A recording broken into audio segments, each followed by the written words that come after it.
Okay, let's look at our roadmap. We'll be covering Section 1, Demystifying U.S. Admissions Exams. Section 2, Cracking UK Admissions Tests. Section 3, Conquering Indian Entrance Exams. Section 4, Building Winning College Applications. And finally, Section 5, The Ultimate Practice Playbook. Let's dive right in. Section 1. Demystifying U.S. Admissions Exams. We're starting with the U.S. And honestly, the SAT you're picturing in your head, it probably doesn't even exist anymore.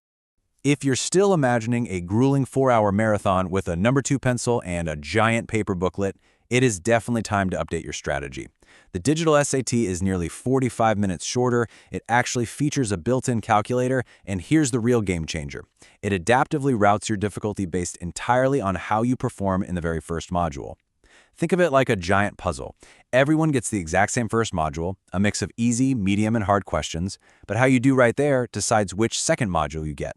Score well, and your second module skews harder, which unlocks the very top of the scoring scale.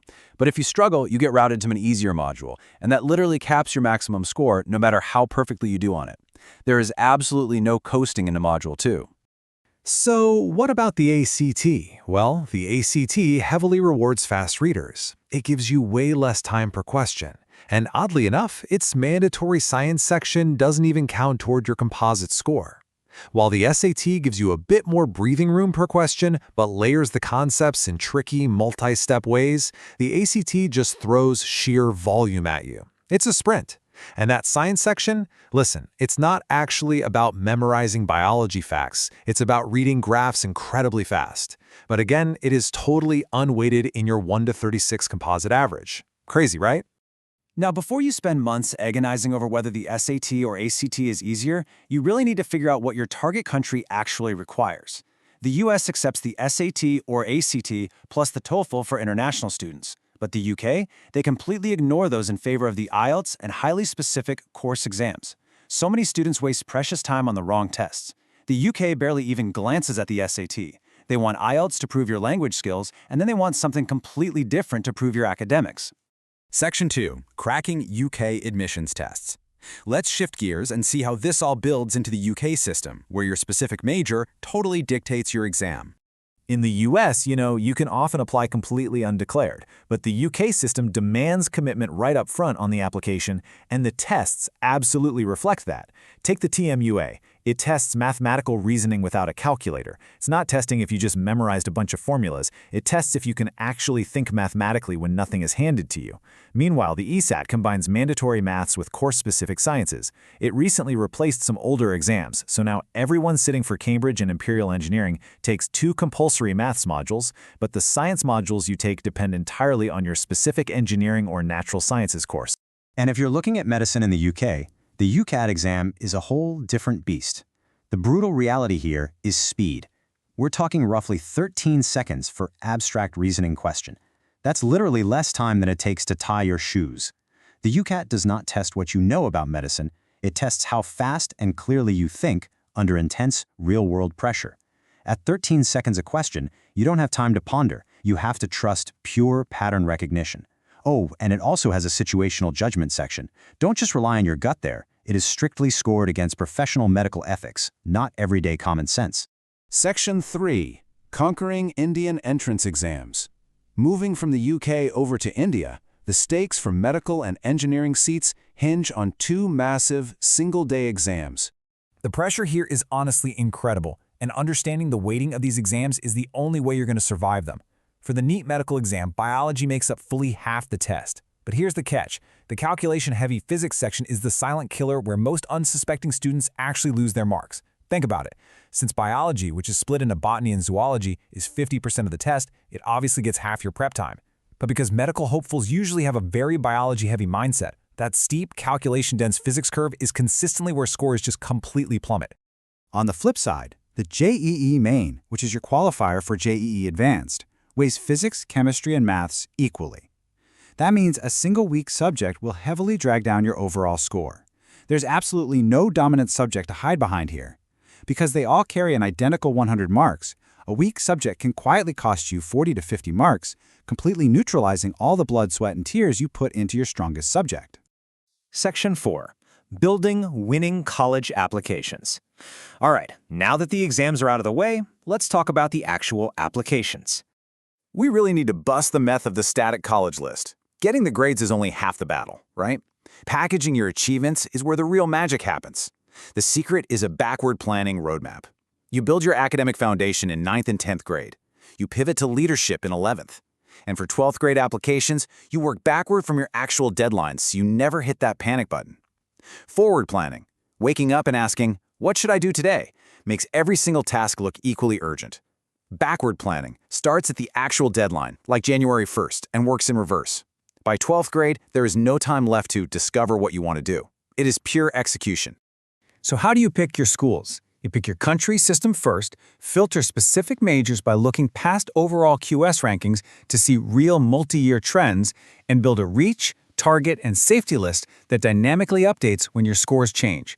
Most people pick a famous school first, which is totally backward. A globally famous university can have a surprisingly mediocre program in your specific major, and your list needs to be dynamic. The reach schools you pick in October might actually become target schools by February if your test scores jump up. Now, let's talk essays. For the US Common App, skip the generic wind-up and start right inside a concrete moment. But for the UK's UCAS, it goes to all schools at once, so admissions tutors strictly want to see genuine academic commitment to your subject. If you try to recycle your US essay for the UK, you are going to fail, for sure. US essays are designed to show your character and how you think. UCAS statements? Those are read by professors who want hard proof, like reading well beyond the syllabus, that you are genuinely ready for degree-level study in that exact field.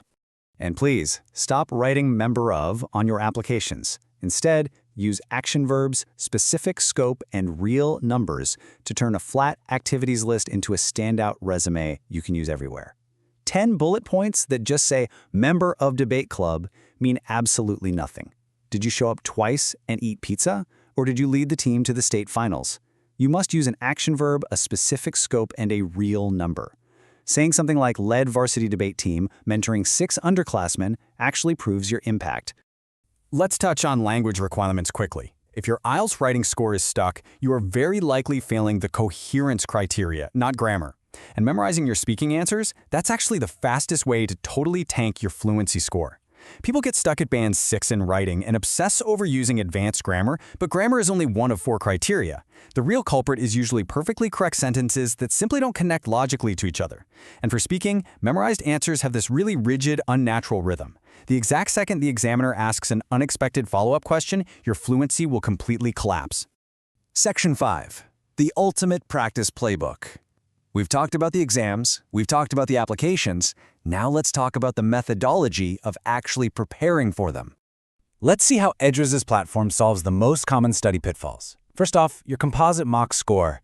It's kind of lying to you. It hides dozens of separate skill domains. Edrizz diagnostics actually show you the specific domain that is costing you points. Look, a 1350 on the SAT tells you absolutely nothing about what you should study tomorrow morning. 2 students can get the exact same score, but have totally different gaps in their knowledge. You have to break that single big number down into a domain-by-domain breakdown to see what's actually dragging you down. There are 2 distinct ways you need to practice. First, learn the material without a clock using instant explanations in assisted mode.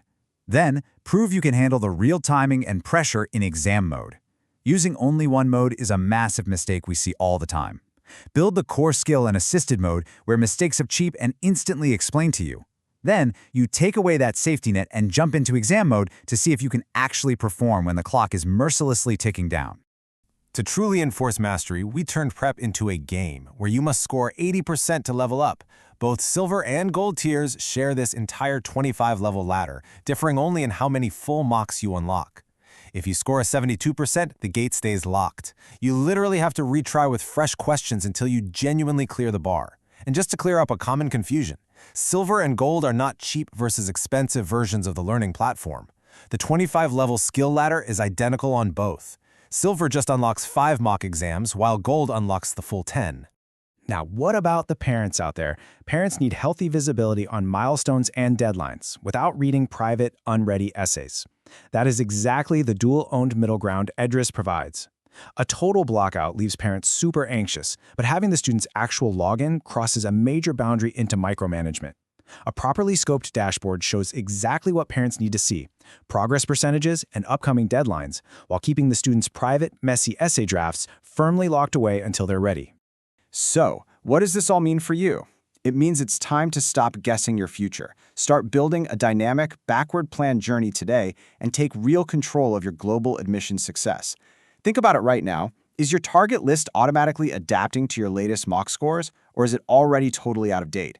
If your plan doesn't shift the moment you improve, you're operating on old data. Use the tools, practice the right way, understand the nuances of the exams you're taking, and build a strategy that works backward from your ultimate goals. Thanks for joining this explainer.